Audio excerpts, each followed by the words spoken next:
Well, good afternoon and a warm welcome to the workshop. I see we're spread out across the hall. You may find that you can see a little bit better if you want to come forward, but if you can see from where you are, if you can see the screens, then feel free to stay where you are. I see that this slot, we have a 2-hour slot, so I'm free to detain you for 2 hours. I can either speak very slowly or I will try to get through the material in 3/4 of an hour, which is what I originally planned, and then there will be a little opportunity, if you like, for some questions and answers afterwards. But I shall be around throughout the afternoon anyway, so if you want to have a chat about anything that's been raised, then please take that opportunity.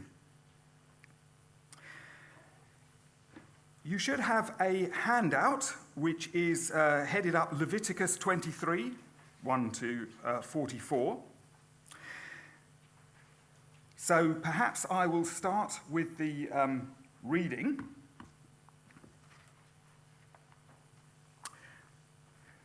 Now, some of you will know this as well as I. Some of you possibly will know it better. But Leviticus chapter 23 sets out the Hebrew feasts, the commanded feasts of the Lord. And in your handout, which is from the Good News translation, by the way, on the right-hand side, I have simply put 0, 1, 2, 3, 4, up to 7, which is the numbering of the feasts. So Sabbath I've set at 0. There are 7 annual feasts. So starting with Passover at number 1. And then on the left-hand side, in the rectangular box, that is the title of the moed, of the feast. So I'm going to read the first 11 verses. You'll notice that some of the verses later on are crossed through. That's not because there was a mistake. That is simply to help focus our eyes on what are the particular words around the commanded feasts. But I'm not going to read all of this, just the first 11 verses. Starting from verse 4. Proclaim the following festivals at the appointed times.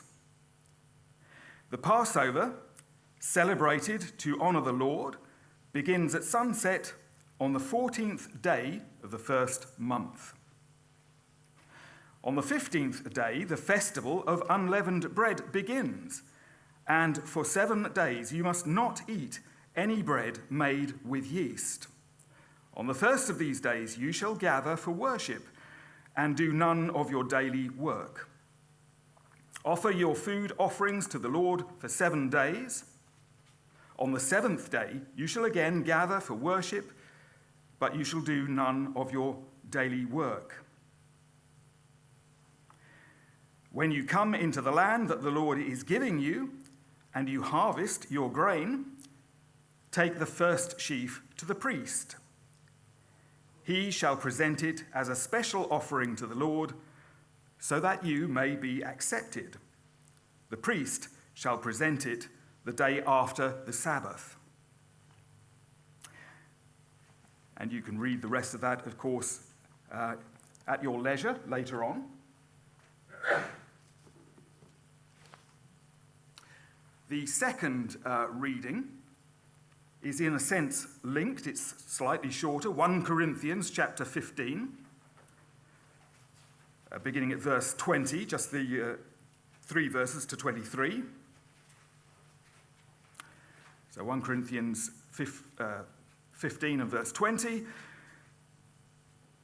Christ has indeed been raised from the dead, the first fruits of those who have fallen asleep. For since death came through a man, the resurrection of the dead comes also through a man. For as in Adam all die, so in Christ all will be made alive, but each in its own turn. Christ, the first fruits, then when he comes, those who belong to him.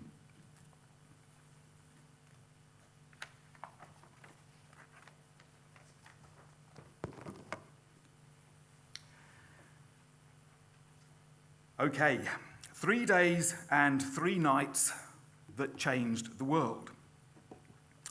the book which I co-authored with a friend, David Searle. I've known David for several years now, met him at the Foundations conferences. Some of you will know Steve Maltz. He runs an annual conference which is called Foundations. David has been a regular at Foundations, so that is how I met David. So we agreed to co-author this book. The strapline is, "Do the biblical accounts of the Passion and the Resurrection agree?" And on the back, the blurb at the back says this: Matthew, Mark, and Luke tell us that Jesus' crucifixion was after his Passover meal. John tells us that Jesus was arrested and therefore crucified before the Passover meal. How do we resolve this apparent discrepancy? And it is a significant discrepancy, and it worries some people. It goes on. If Jesus was crucified on Good Friday, in inverted commas, and resurrected on Sunday morning, how should we understand his specific prophecy that his body would be entombed for 3 days and 3 nights?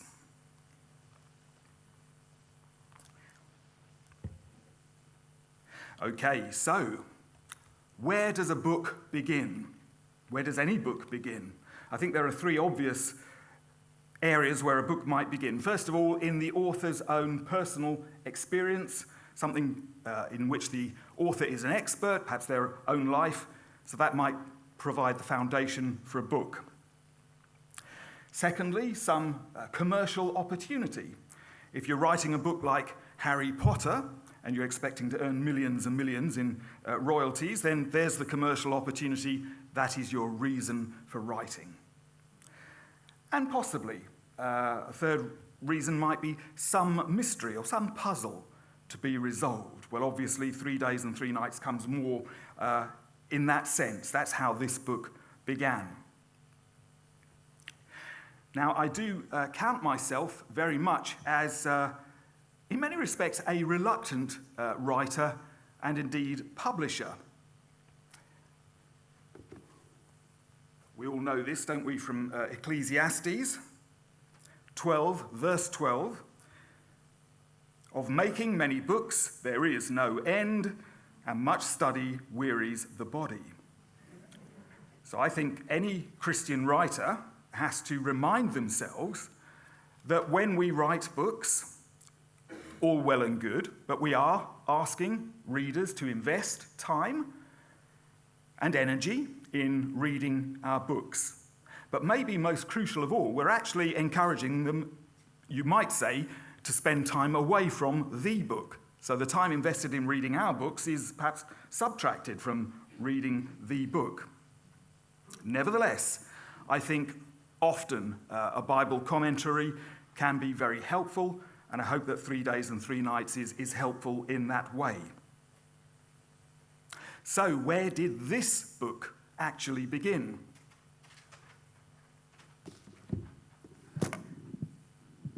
Well, it began when at one of the Foundations conferences, I was invited by Steve Maltz to do a talk on what was then my new book, and I was very excited, as writers often are, about their new book called The Messiah Pattern: The Biblical Feasts and How They Reveal Jesus. So this book is also available at the back of the hall, and you can see the pattern, which is also reflected here on the screen. Now, I don't know if you can see this from where you're sitting, but the green line at the bottom is January, February, March through to December. The vertical line represents the Hebrew religious year as opposed to the civic year starting in the spring.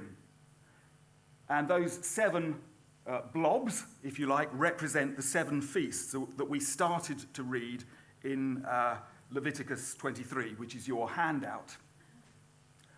The blobs, incidentally, are drawn to a larger scale than they really are, so they look bigger than they really are. These are mainly one-day events. They start at Passover, unleavened bread, first fruits, 3 days apart.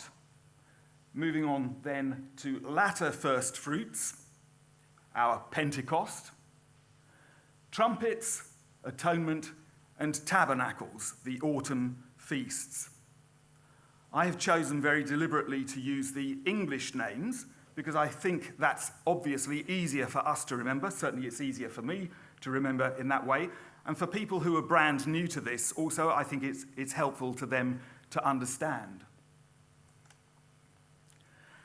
Now the Moedim, the feasts, represent the life, mission, ministry, and achievements of Jesus. They represent crucifixion, burial, resurrection. Then we could say the church age, that period until Christ returns again. Then, and I know some people might debate this, but the possibility, I would suggest perhaps the likelihood that Jesus will return at trumpets. Forgiveness and new life represented by the atonement, and our eternal home when our Lord tabernacles with us. So, if you like, in those 7 feasts, we have a complete representation of what Jesus was sent to do. Incidentally, these slides can be made available if you want them. They are downloadable from the Christian Publications website.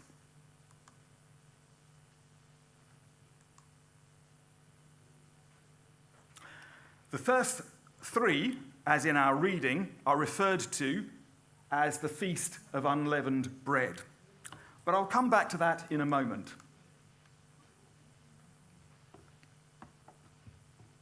So, the Moedim, that's the plural for the Moeds, the full gospel in prophetic framework. And it's an area which I'm sure we would all agree is probably not very well understood by the broader church.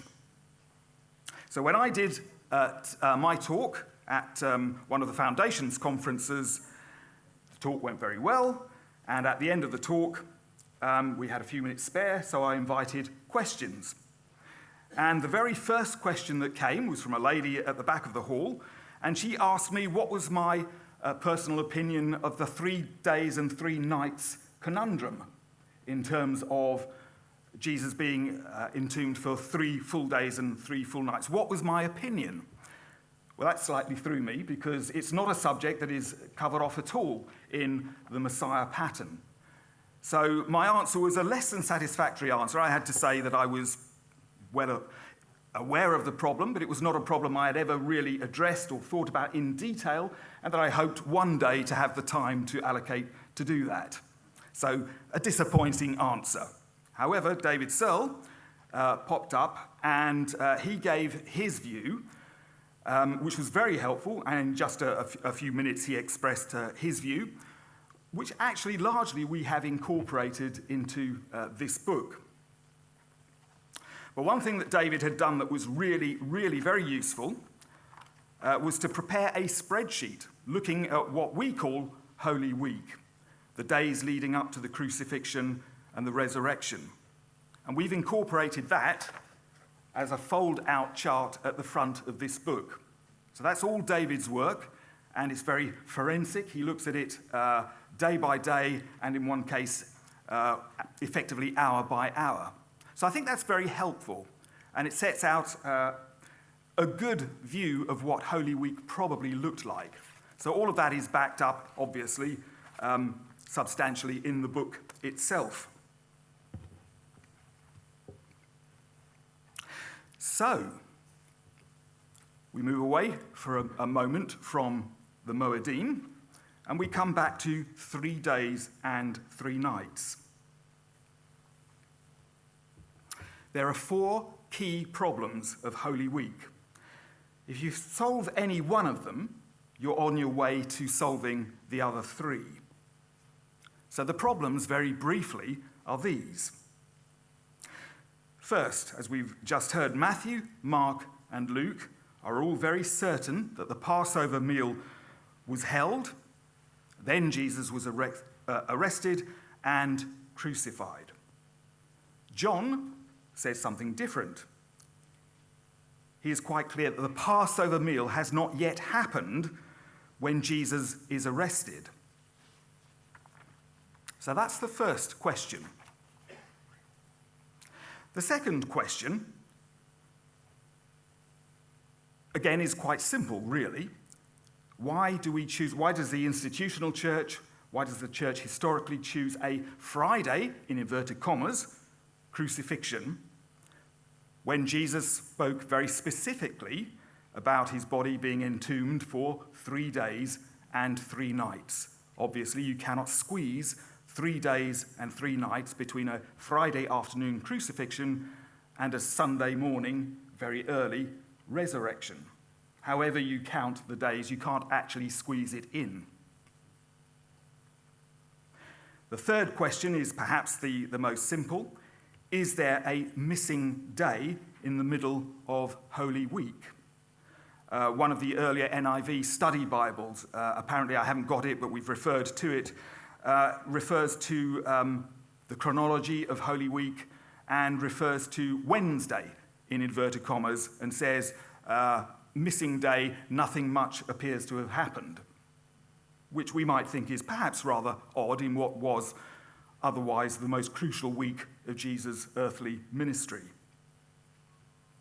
And the fourth question is, was there sufficient time for the trials to have happened between Jesus' arrest at night and then his crucifixion the following day?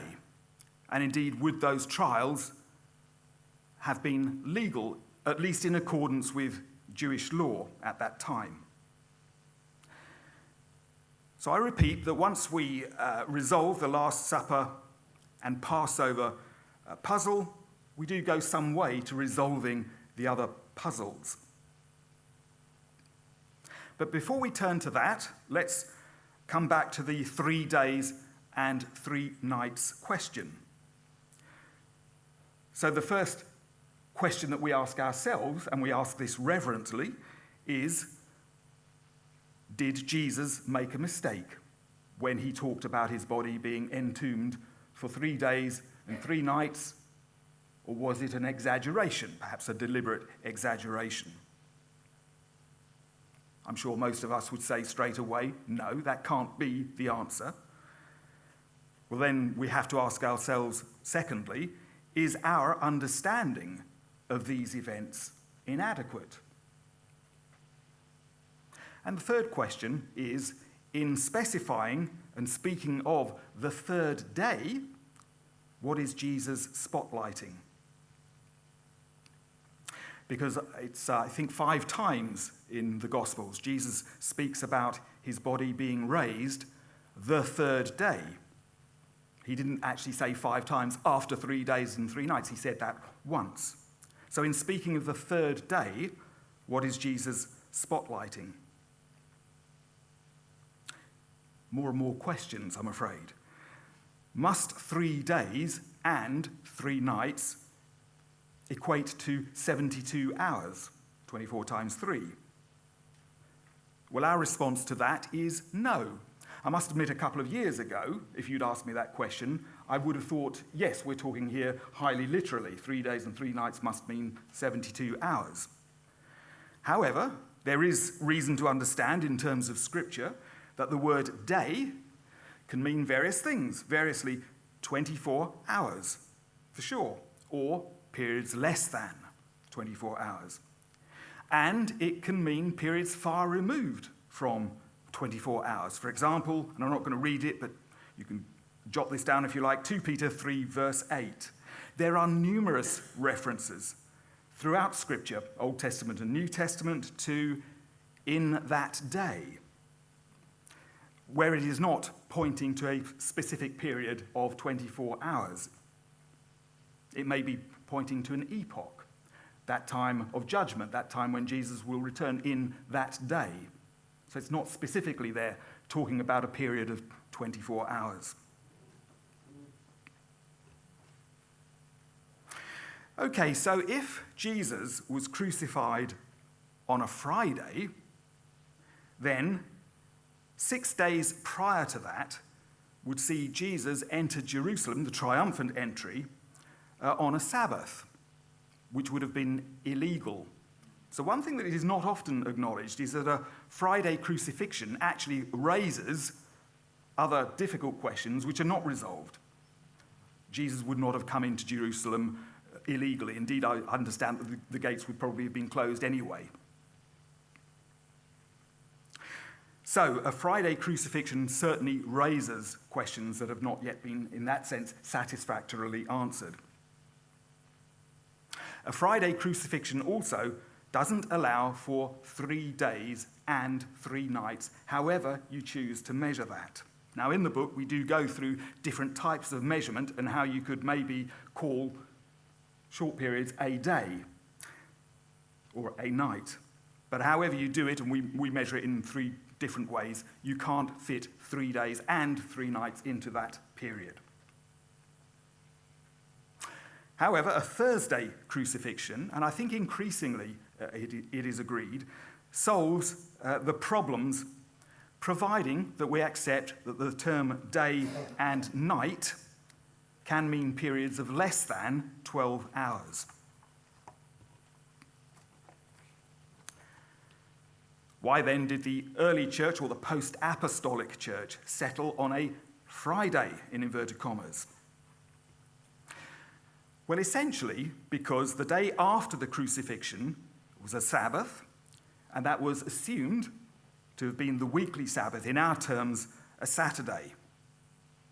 However, and I'm sure, again, some of you probably already know this, John 19, verse 31. I'm going to read it in 2 different versions, but they're very similar, in fact. The English Standard Version says this: "Since it was the day of preparation, and so that the bodies would not remain on the cross on the Sabbath, for that Sabbath was a high day, the Jews asked Pilate that their legs might be broken and that they might be taken away." And then the Berean Study Bible says this: "It was the day of preparation, and the next day was a high Sabbath. In order that the bodies would not remain on the cross during the Sabbath, the Jews asked Pilate to have the legs broken and the bodies removed." I would suggest that you watch out for some other translations, particularly modern translations on this, some of which will muddy the waters a little bit on this. But the phrase that we're looking for here is high Sabbath. The day after the crucifixion was a high Sabbath as set out in Leviticus 23. A high Sabbath is a special annual Sabbath. So, once again, we are compelled to look at the Moedim. Passover is always followed by a high Sabbath, different from the weekly Sabbath unless the 2 happen to fall on the same day in a particular year, in which case those 2 Sabbaths would become 1. However, you could say that essentially you've got a 1 in 7 chance of that happening on any particular year, and actually the number is probably lower than that.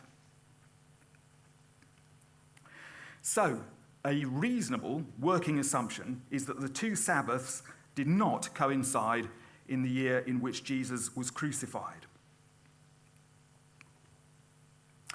If we assume a Thursday, in inverted commas, crucifixion, then Friday is a high Sabbath and Saturday is the weekly Sabbath, leaving the first day of the week, Sunday, our Sunday, as the day on which Jesus was resurrected, and coincidentally, the first day on which the women could take the spices to anoint the body. Luke 24, verse 1. So at this point, hopefully, we can see that settling on a Thursday crucifixion and its associated high Sabbath the next day, followed immediately by a weekly Sabbath, positions us well to solve the 3 days and 3 nights question, as well as throwing some fresh light on the Last Supper question. So now we turn to the Last Supper question. Now, for David Searle and I, certainly our starting point in looking at the Scriptures is that the Scriptures are inerrant, without error, and therefore our reflex reaction as writers is to assume that all problems, apparent problems, are resolvable.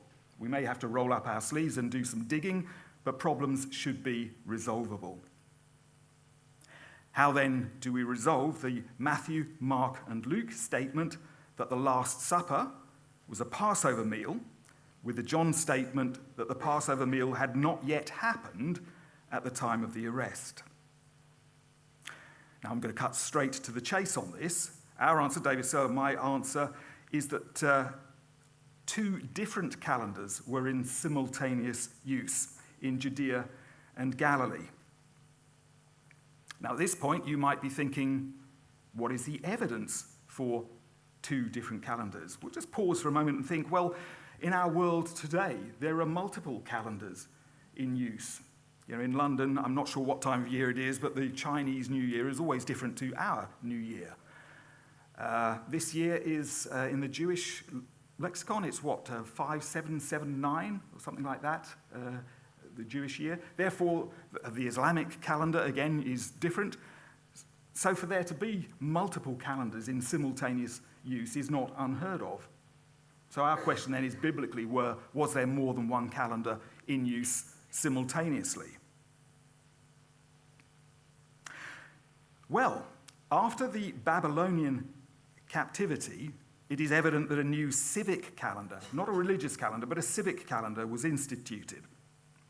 The months of the Hebrew year, thenceforward, adopted Babylonian names, and they still use those Babylonian names today. After the Babylonian captivity, new dates were assigned to the Moed of Passover. In Leviticus 23, verse 5, we learn that Passover is on 14th Abib, or Nisan, using the Babylonian name. In Exodus 12, verse 6, that Passover was on 14th of Abib, Nisan. So that date is clearly set out in Scripture, reflecting, it is suggested, the Pre Exile Calendar. The Pre Exile Calendar is understood to have been a midnight to midnight calendar. Sorry, at this point it starts to get quite technical. Whereas the Babylonian practice was an evening to evening calendar. So, although the lambs, the sacrificial lambs, were slaughtered on 14th of Abib, they were consumed in the evening Passover meal at the beginning of 15th Abib. And for reasons that are complex and frankly beyond my scholarly skill, it is proposed that the pre- and post-exile calendars were an average of 24 to 48 hours adrift, depending on moon phases and whether the year is a leap year and those sorts of technical factor. So the evidence for there being two calendars in simultaneous use is actually quite strong, but it is circumstantial.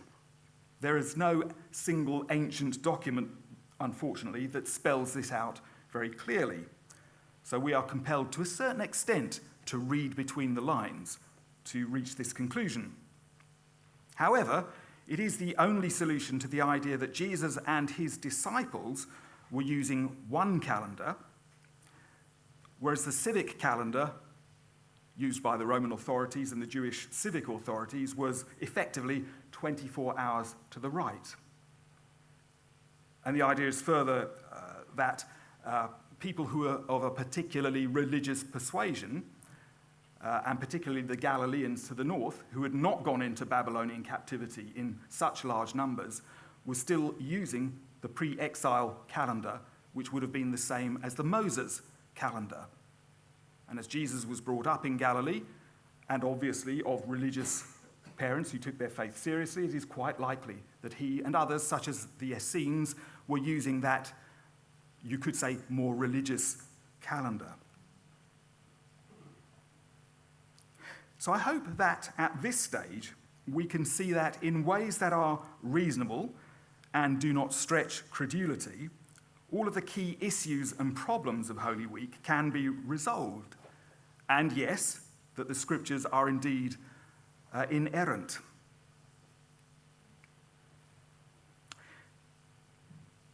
The idea that there were two calendars in simultaneous use is certainly not exclusive to David Searle and myself, and indeed we have leaned on other scholarship to draw that conclusion.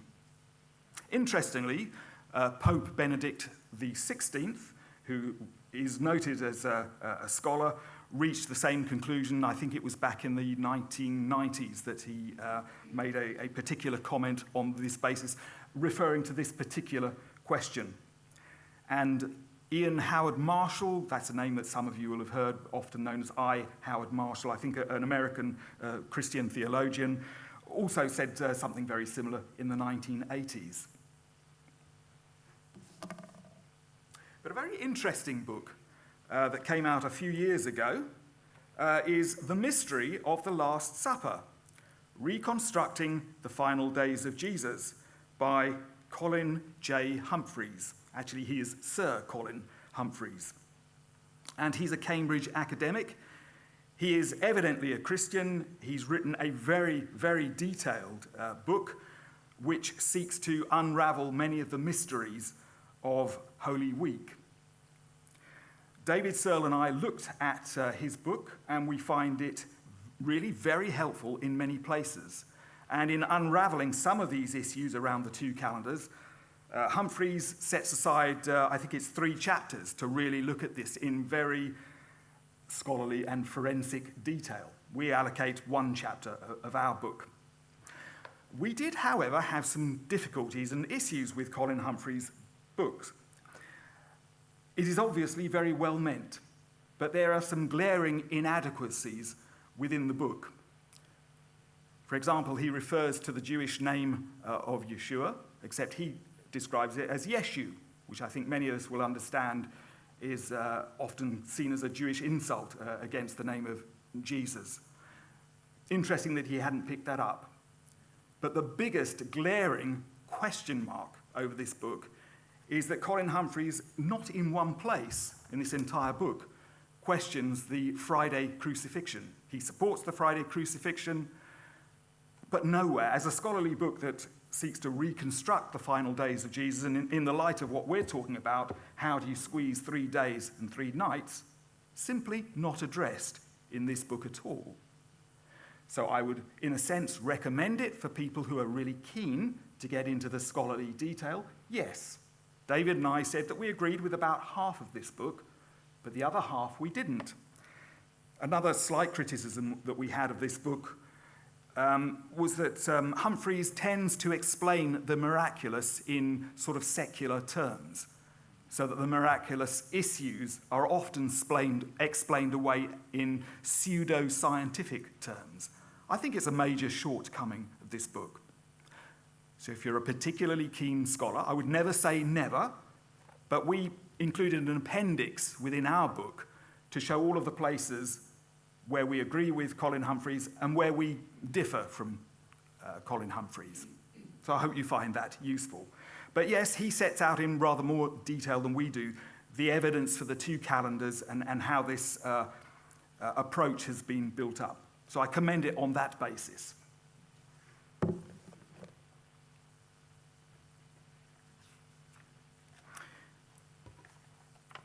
Five times, Jesus affirms that he will be raised the 3rd day. Why did he choose those particular words? Why did he not say 5 times, after 3 days I will be raised? We're back to the Moedim. The 3rd day on which Jesus will be raised is specifically the 3rd day of the Feast of Unleavened Bread.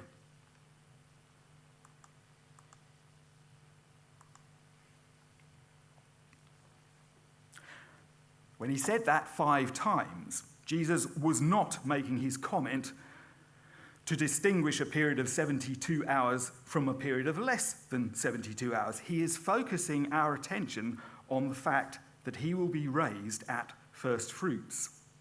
So, Jesus is specifically affirming the Moedim. which begs the question, why do our churches largely ignore the Moedim? What have the Moeds done wrong that the church is so determined to ignore the biblical feasts? Well, this is my very broad brush approach to answering that question. But after the Emperor Constantine effectively nationalized the post-apostolic church, the post-apostolic church began to move away from Jewish norms. It began to become more decidedly Gentile in its approach. The Constantinian church became the Byzantium church, which then began to take on what we would now recognize and call replacement theology. The Byzantium church, in turn, morphed into Roman Catholicism or the Catholic Church, which again has embedded, I think we would probably all agree largely, the ideas of replacement theology. So all of those questions are considered in some depth in 3 Days and 3 Nights, but I don't want to talk in detail about that today. One thing that is true of both of these books, and they are actually interlinked, is that we've tried to use diagrams, or as we call them, schematics, in the book, like the diagram on the screen, simply because very often when you put things in a visual sense, it does make it easier to understand. And if you want to lock these ideas literally in your mind's eye, to have illustrations that reflect that is quite valuable. In the Messiah pattern, we have a number of diagrams that look at various things that happened in the history of Israel, such as the escape from Egypt, the period in the wilderness, and the promised land. We also have some diagrams on the covenants, the various covenants, and how they interlock or overlap each other, which again, we can often think about the covenants as being kind of entirely separate to each other, but they're not actually. They do interact and interlock. So we try to capture that visually. And for an era of people, readership that is not so comfortable today with lots and lots of dense text, to break things up visually can actually be quite helpful and just help to reinforce these ideas in our minds.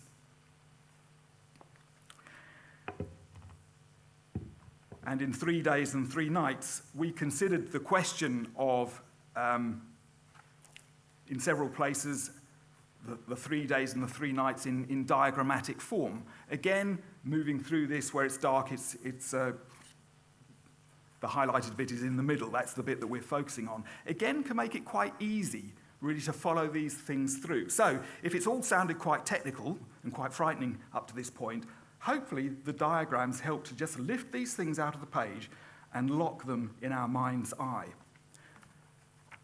But the last diagram that I shall mention in Alex's presence is that we have a diagram reflecting replacement theology in here somewhere.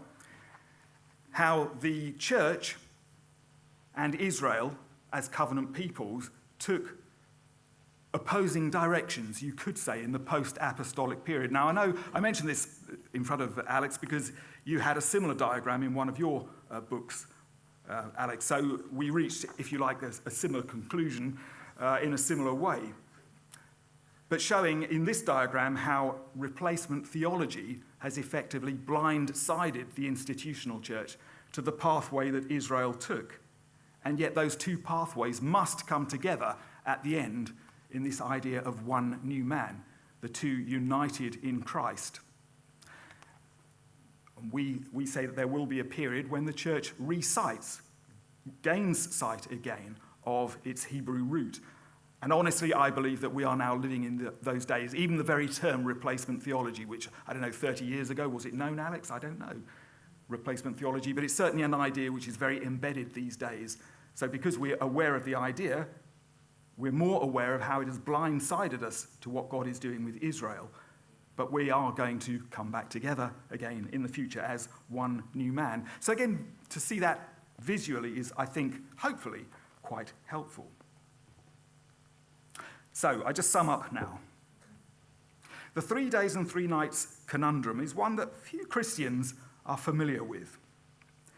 And the vast majority are unaware of the apparent mismatch between Matthew, Mark, and Luke on the one hand and John on the other, on this matter of the Last Supper. There is no teaching on this of which I'm aware from the institutional churches. I've never heard anything on this from the pulpit. So if you want to find these things out, really, you, to a certain extent, you're on your own. You have to do your own detective work on this. Yet the gospel accounts can be harmonized and demonstrated, I would say beyond reasonable doubt, to be reliable. It is for gainsayers, in other words, people who are against this idea, to advance new arguments against it. I would say that there is no further work to be done at this stage to support the basic premises. One, that the 4 gospel accounts are not contradictory. 2, that Jesus was raised at first fruits. 3, that in alerting us to his resurrection on the 3rd day, Jesus was specifically affirming the Moedim collectively. Okay, that brings me to the end of the presentation part. The last thing I wanted to say is that through a gift that's been given to us, we in turn have been able to gift a batch of these to CMJ. So if you would like to buy them, there is a special CMJ rate of £5 per book. You might then like to think about possibly buying the 2 of them because they do interlock together. It was said that there would be a signing afterwards. Well, I'm very happy, of course, to sign books. I always feel almost a bit of a fraud on that basis. The very first book I ever wrote, the very first Christian book, was called The Birth of Christ.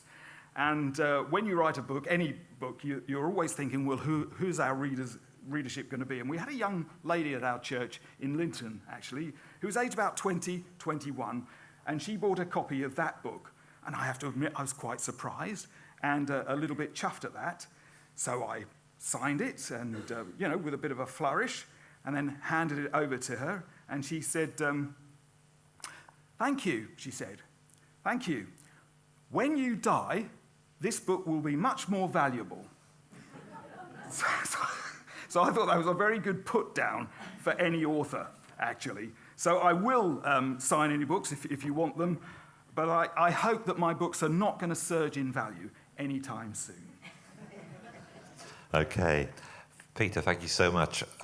When we all die, we'll all be more valuable, yeah?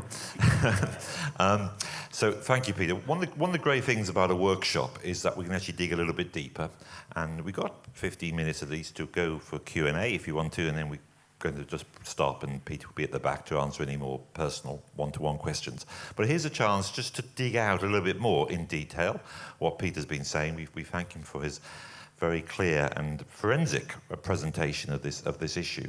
But here's a chance just to see if there's any particular questions you have. Okay, we've got one arm here. I'm going to go to you first, and I'm going to go to anybody on this side, and then I'm going to take the middle and the far side to stop me getting too much exercise. Thanks. Oh, gosh. Okay, right. I've actually got 2 questions, if I'm allowed to. The first one is, you suggest that, if I understood you right, Matthew, Mark, Luke were using one calendar, John was using another. And I'm wondering why John would have used a different one from Matthew, Mark, and Luke. The second one, going back to what you were saying about the if I understood you correctly, the pre-exile calendar, the day runs midnight to midnight. But I've noticed in the last few years, in the Genesis 1 account of creation, it says there was evening and morning the first day, evening and morning the second day, and so on, which to me has always supported the thinking we've generally come up with, that it was that the Jewish day begins at sunset and finishes at I will sunset? attempt to answer both of those questions. Incidentally, because this book arose out of a question that I couldn't answer, I am not guaranteeing, if there are any questions here today that I can't answer, that a book will emerge from it. Okay. And I always have a very short memory. So just remind me again, what was the first question? Just the first one. Why Matthew, Mark and Luke would have used a different calendar from John when didn't they all hail from Galilee? Second question. No, hold, stop there. Okay. Because I slowly forget.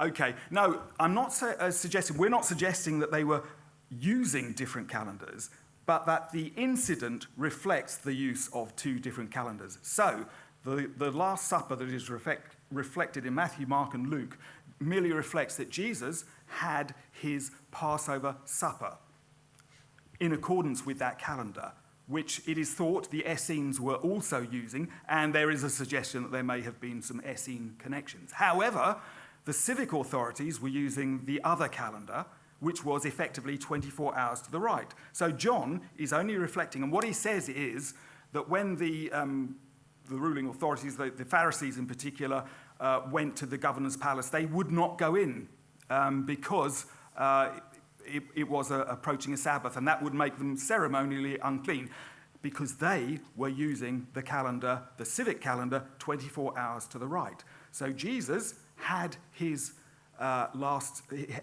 Passover meal, as perhaps other faithful Jews would have been having their Passover meal at what we might call the correct time, and yet by their calendar, by the, if you like, the world's calendar, Jesus would have been crucified at 3 o'clock in accordance with their calendar.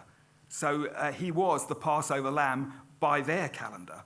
So I find that fascinating. So that's the first half of the answer. What was the second question? Second was back to Genesis 1 and whether the day, if as I understood you right, the pre-exile calendar, the day ran midnight to midnight, but Genesis starts the day, right from Genesis 1, you've got the day starting at sunset, Quite not so, midnight. yes.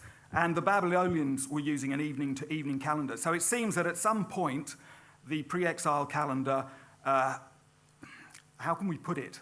Because we don't talk about it in detail in the book, had come adrift from perhaps what God's original plan was. But nevertheless, that was the calendar that Moses used, and it is understood, I can't prove it, but it is understood that it was a midnight to midnight. And yet the Babylonians, yes, were an evening to evening, and so that was adopted by the exiles and brought back with them from exile back into Jerusalem.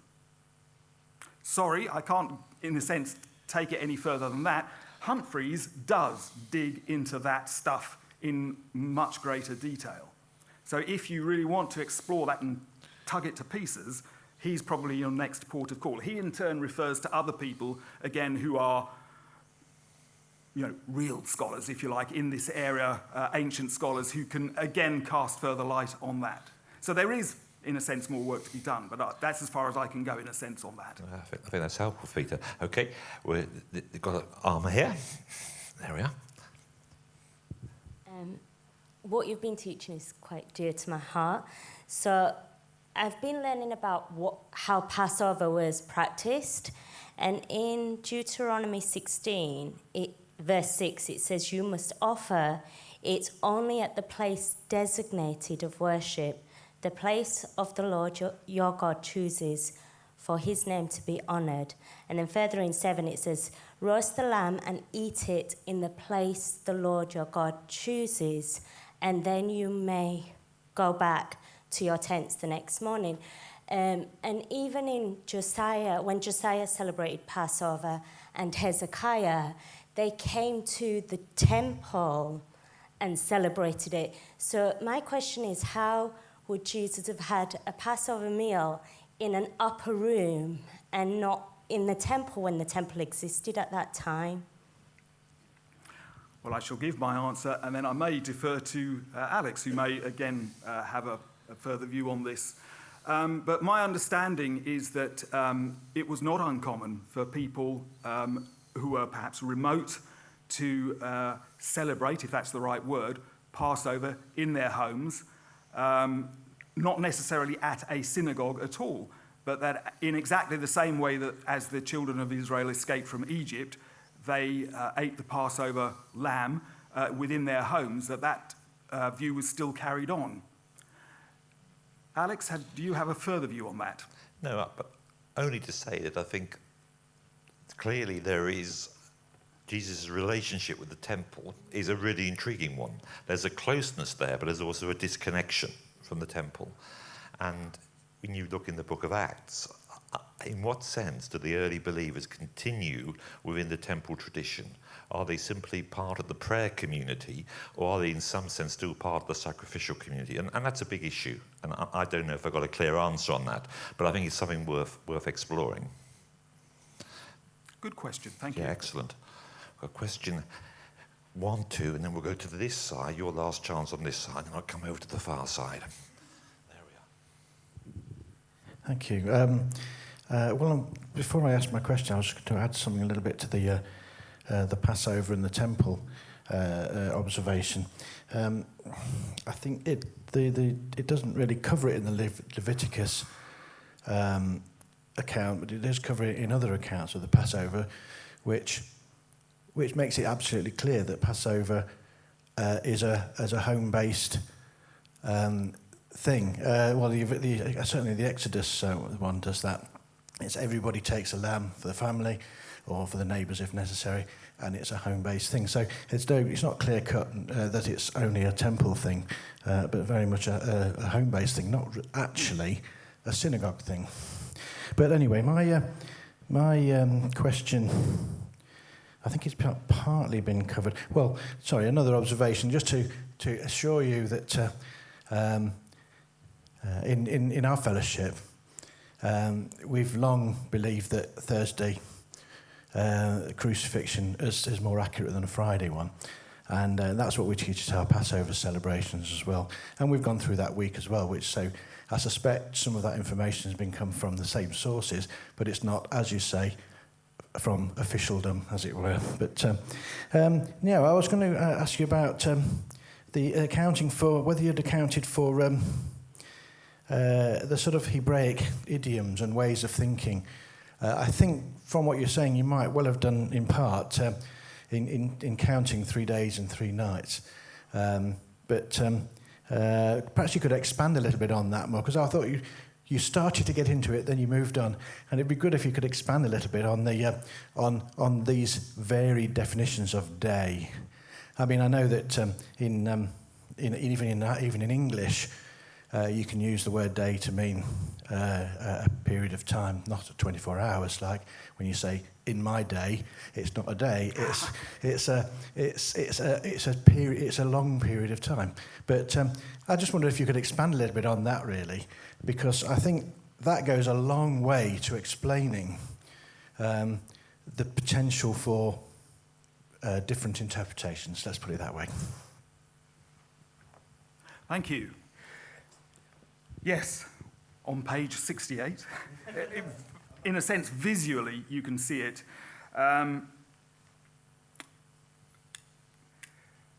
essentially, you know, the way that the institutional church obviously works this out, and it is convenient because it's a bank holiday weekend. Even in our own era, it is administratively convenient to concertina these things together in exactly the same way that the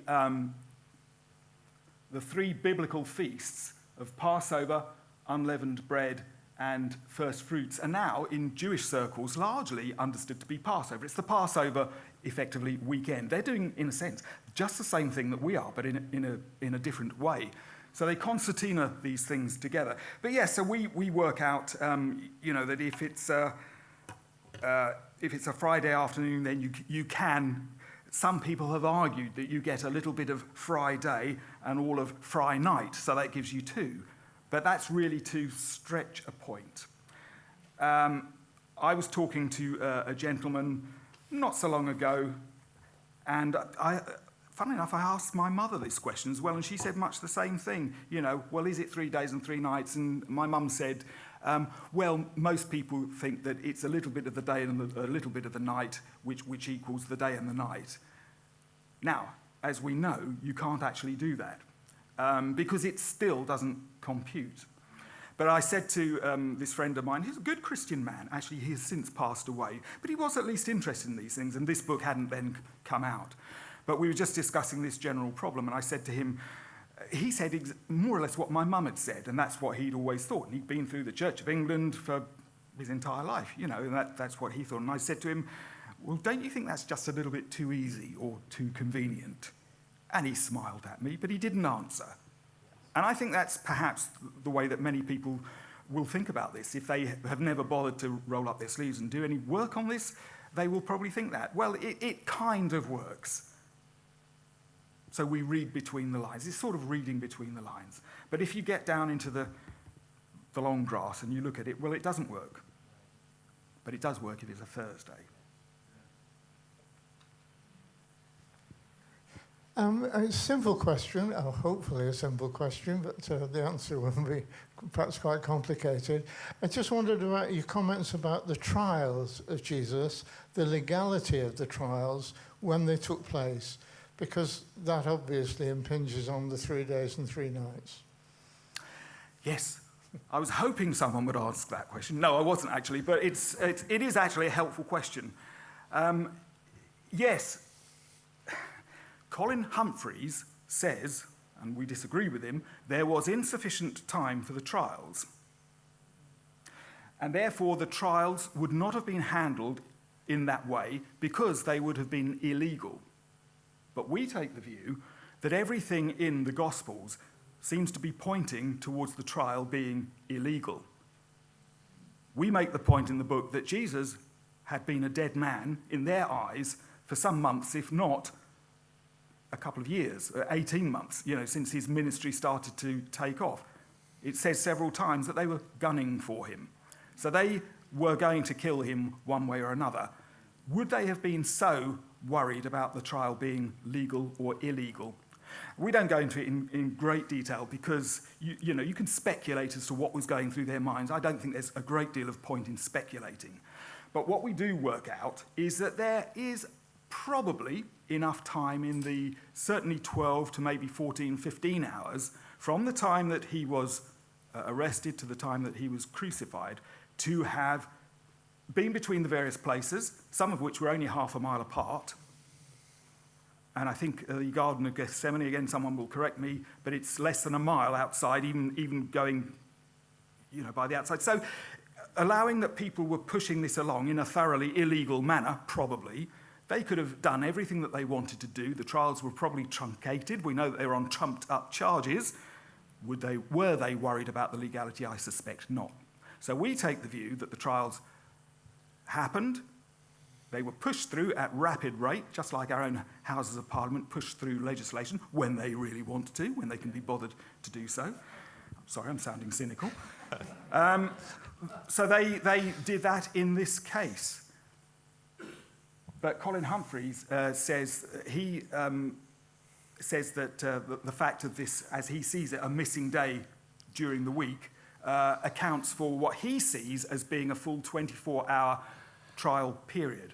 However, we know that had there been a full 24-hour trial period, word would probably have got out in Jerusalem, and there might have been that very uprising that the Romans and the Jewish civic authorities seem to have been trying to avoid. So no, it seems likely it was pushed through rapidly. Okay, anybody on this side? No? We'll go to this side for the final question. Okay, and I've got one thing myself to say, and then we'll finish off. Because you want to stay in chapter, Peter. Oh, sorry, you got a question as well? Yeah. Okay. Didn't Jesus bring his own Passover meal with his disciples a little bit forward and suggest that because he wasn't able to have the Passover with them at the specified time? And didn't he send disciples out to find the place where the upper room was? Yes, he did. Again, people speculate on this, and I'm not a great one for speculation, but clearly the Lord Jesus did have a network of supporters. Some have suggested, Colin Humphreys suggests, a strong Essene connection. Jesus wasn't an Essene. However, he may have had sympathisers from amongst the Essenes. It is suggested that the fact that there was a man carrying a water pitcher may have indicated this Essene connection. So, no, it would appear, I think, that Jesus had foreplanned, as we can imagine. He had 3, if not more, years to foreplan what was going to happen, and that God arranged for these things to happen in an orderly fashion. So the meal was, in that sense, prepared, planned for. Okay. Charles, you had a question? Hi, Peter. I'm just intrigued to know what you think is was the motivation for the early church to stick fast by the idea that Jesus was crucified on Good Friday, when there's all this evidence that obviously, especially in Jesus' own words, that it was 3 days and 3 nights, as with Jonah in the whale. Yes, I think that the proto-church, to use that term, actually stuck by the Hebrew feasts, and that is indicated elsewhere in the New Testament. We do refer to that. So the very earliest church, and we could say the Jewish church, probably well understood how these things had happened. It wouldn't have been, in that sense, controversial to them. That's probably one reason why it is not, in that sense, spelled out to the nth degree in the New Testament. Yeah. They would have understood that. It's we and the later early church, which started to go very dramatically away from the Hebrew root, that started to get these things wrong. Peter, you got the 7 festivals, and you mentioned the Tabernacles one. I've always made the link in my mind that Tabernacles is to do with the birth of Jesus, and that's the beginning of the process. Do you want to comment on that? Or maybe if Tabernacle is both the birth and the eternal home, you then get the full circle, the sense of completion of God's purposes within the festivals. My very first book, The Birth of Christ, I made a case which I would no longer make for the traditional understanding. My understanding has moved very much in the Hebraic direction. And that's possibly one reason why that book wasn't particularly blessed by God. I was aware while I was writing that I was on dodgy ground. And I used the evidence, if you like, to support the theory rather than the other way around. I have since come to the conclusion very much that the Lord was likely to have been born at tabernacles. So, again, the New Testament drops broad hints. He tabernacled amongst us, says John. What broader hint could you get that was the timing? Incidentally, because it was tabernacles, that's one of the commanded feasts. That's when people would have been coming in large numbers to Jerusalem. Hence, for Herod to have decided to hold the census at the Festival of Tabernacles would have been a very obvious time for him to do so for civic convenience. So yes, I believe that Jesus was born at Tabernacles, but I think some people say, yes, he's going to return at Tabernacles because that's when he tabernacles. Maybe, I don't know. But I think what does happen at Tabernacles into the eternal future is that our eternal life with Jesus effectively starts at Tabernacles and goes into the eternal future. Peter, we're indebted to you for opening up this, and it's been a great workshop, so thank you so much. I'm going to close it now so people are free to go, but if Peter's going to be at the back, there'll be a chance to talk to Peter on a one-to-one or maybe in smaller groups, and hopefully to buy a copy of the book, and before Peter dies, get him to sign it. So that'd be really good. And we're meeting together for an evening meal at 6 o'clock tonight. That's the next thing on the programme. Thank you for listening, and hope to see you at dinner at 6 o'clock. Thank you.